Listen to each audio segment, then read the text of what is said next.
We will now, I'd like to welcome Anne Thompson, who is one of the visiting artists from Ernabella Art Centre, Pukatja, in the north of South Australia. And Anne will talk about ways in which people have worked at Ernabella and the ceramic studio there.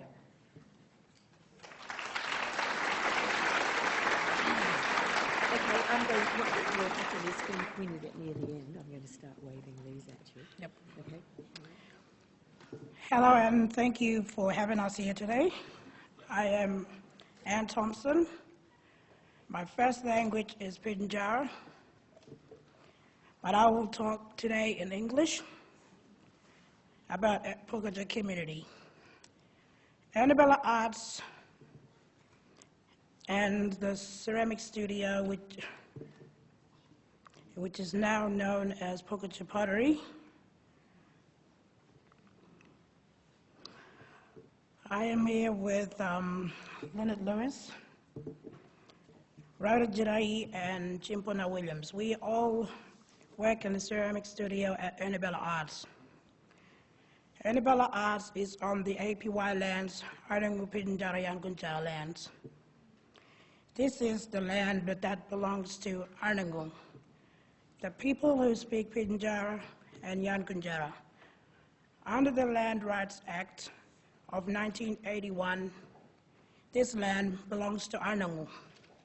My father was one of the people who fought for our land rights.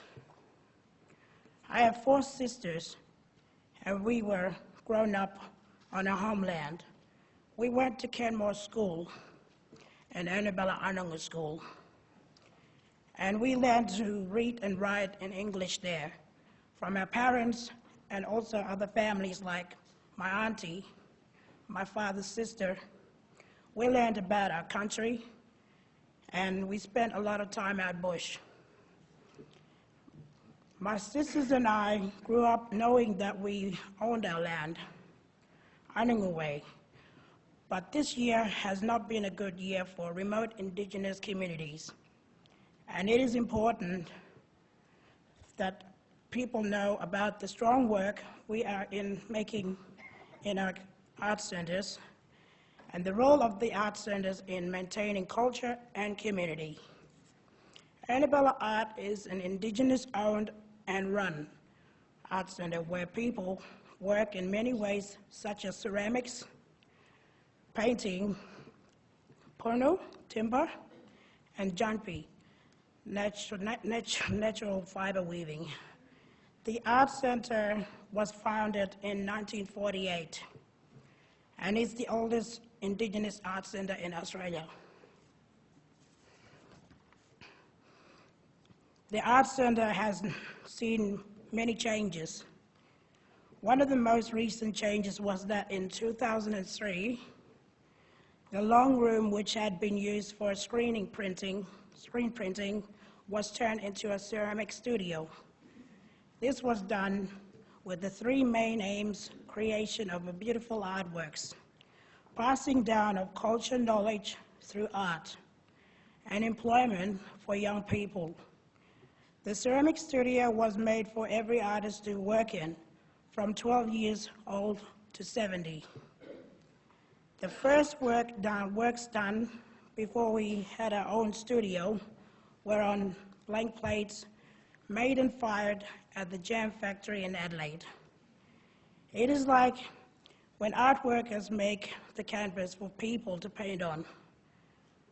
But instead of canvas, they were plates. We have kept working in a similar way.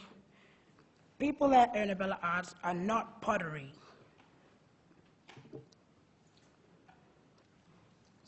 People at the Ernabella Arts are not pottery. People in the way are. A lot of people here today are. For us,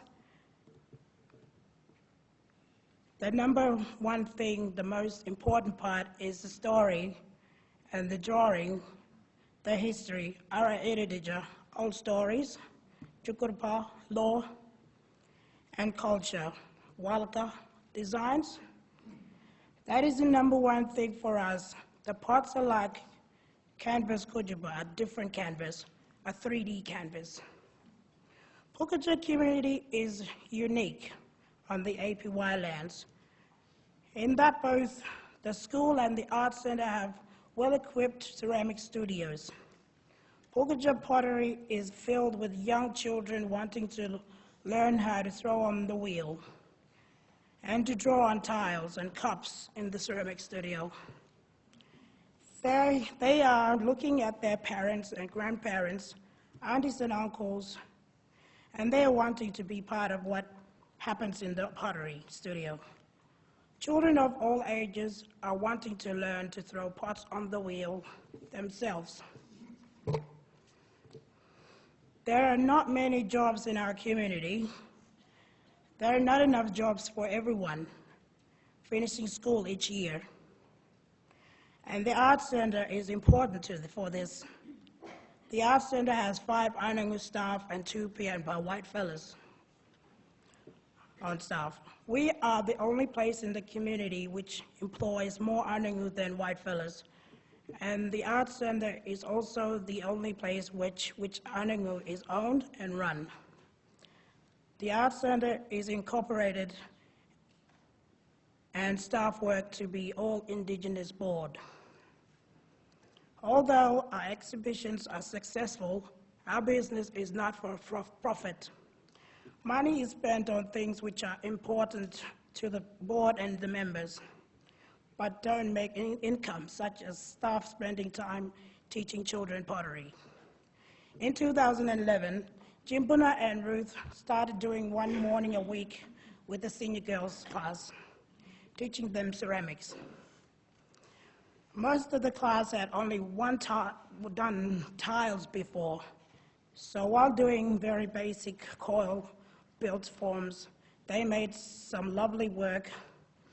This program has 2 aims: cultural maintenance and creations of a pathway from the school to the art center. As the school has a ceramic studio, this means clay is the first medium many young people are working in. Marcina Jack is the granddaughter of Ernabella Arts Chair Mr. Rupert Jack. She was in Tjimpuna's pottery class at school and has done work in our exhibition with Sabia Gallery at the Botanic Gardens in Canberra. The Art Center is important to the community as a place of cultural maintenance, employment, and income. There are people in the government who don't know remote communities well or haven't been to one and want them to close. The way we live isn't a lifestyle choice, it is a way of our life. If you take away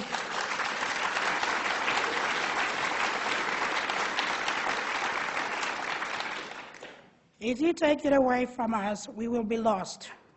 Imagine where would we go and what we would do. I think the government needs to think very carefully because I couldn't live anywhere else. I don't need to live on their own country. My cousin Derek can draw his country from his mind. He doesn't need a photo or to be there. It is part of him. When he was in China, people would come to watch him drawing Attila. Attila is Mount Connor, a place near Ezrock, where my father was born. He's been using the blue Chinese color. The people at the big pot factory were impressed that he could put down landscapes without using any photos or images.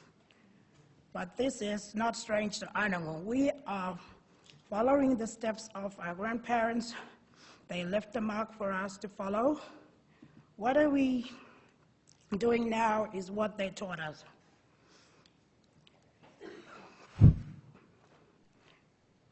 So we need to do the same thing for the generation coming behind us. This is our responsibility.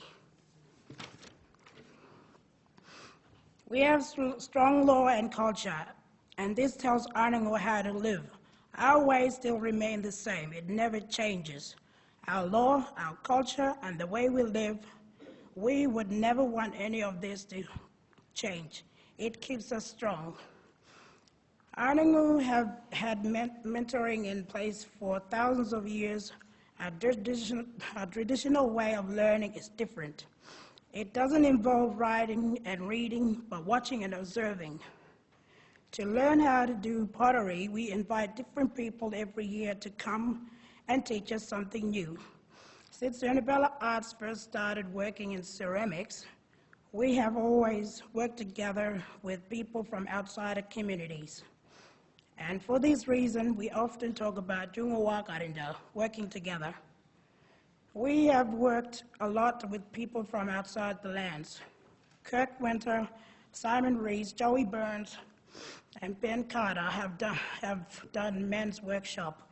We have worked with people from Canberra, Janet and Greg at ANU, and some of their students like Lucas and Gabs. Everyone has taught us something about ceramics. Janet showed us how to get the red earth and the sericiga that we have used on our pots. But how we work together is that these people are helping us make our ideas work in clay. They give Ernabella artists practical, technical help, especially with young people with their making. They are generous with their technical skills and knowledge. Anangu have social responsibility, and Pianba who come to visit us at the Arts Center have social responsibilities too. We have lots of people wanting to do work in ceramics at Ernabella Arts, wanting to come and see the Arts Center. Pianba have responsibility to respect that things are Anangu way and Anangu land. We can't share everything. People who come to visit can help with the technical side, but they can't touch the Stukudba, the story. When we are making artworks and getting help with making pots,